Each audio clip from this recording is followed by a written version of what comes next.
Polisi mengungkap penyelundupan narkoba jaringan internasional Malaysia Riau dengan modus penjualan mobil. Lebih dari 200 kg sabu dan puluhan ribu ekstasi disita polisi. Pemirsa, Polda Metro Jaya mengungkap kasus peredaran narkotika jaringan internasional Malaysia Riau, Jakarta. Sebanyak 207 kg sabu dan 90 ribu butir pil ekstasi disita saat dibawa dari Malaysia ke Pekanbaru. Dalam kasus ini, polisi mengungkap modus operandi baru jaringan tersebut, yakni lewat penjualan mobil.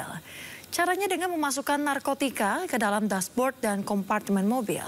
Polisi pun meringkus 4 tersangka, di mana 3 diantaranya ditangkap di Riau. Mereka akan dijerat Undang-Undang Narkotika dengan ancaman maksimal hukuman mati.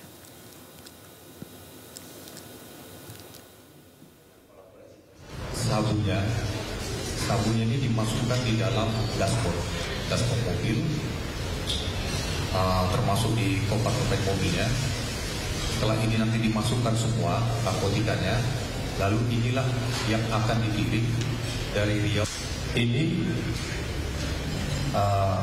dalam mobilnya, itu di dalam mobil, itu mulai dari sisi-sisinya, mulai dari dashboardnya, belakang, sisi-sisi pintu, seluruh kompartemen ya yang ada di dalam mobil.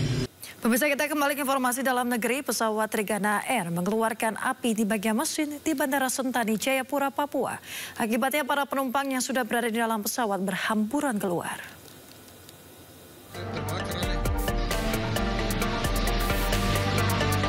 Pesawat Trigana Air tujuan Sentani Wamena mengeluarkan api di bagian mesin saat hendak lepas landas di Bandara Sentani, Jayapura, Papua, Selasa siang waktu setempat. Api keluar dari bagian mesin pesawat yang tengah membawa 121 penumpang itu. Saat kejadian, para penumpang sudah berada di dalam pesawat.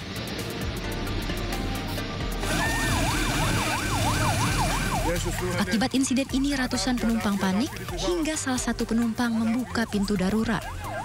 Para penumpang pun langsung berhamburan keluar karena alasan keamanan. Karena saling dorong saat berebut keluar dan turun melalui pintu darurat, sejumlah penumpang terluka. Mereka dibawa ke Balai Karantina Kesehatan Bandara Sentani guna mendapatkan penanganan medis. Penyebab munculnya api di bagian mesin ini dalam proses penyelidikan. Ya, pemirsa, ratusan buruh yang tergabung dalam FSP Lem SPSI DKI Jakarta kembali turun ke jalan pada hari Rabu siang. Dan berikut informasi selengkapnya.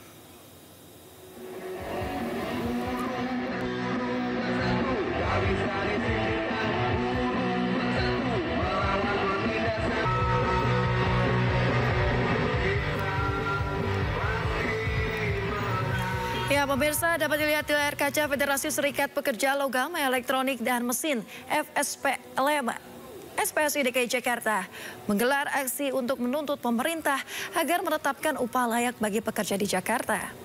Para buruh menilai besaran UMP saat ini masih belum cukup untuk memenuhi kebutuhan hidup di Jakarta yang meliputi pangan, kesehatan, perumahan, dan pendidikan. Masa aksi mengajukan 3 tuntutan utama kepada pemerintah, diantaranya rumusan UMP 2025 dengan formula yang mempertimbangkan inflasi dan pertumbuhan ekonomi nasional.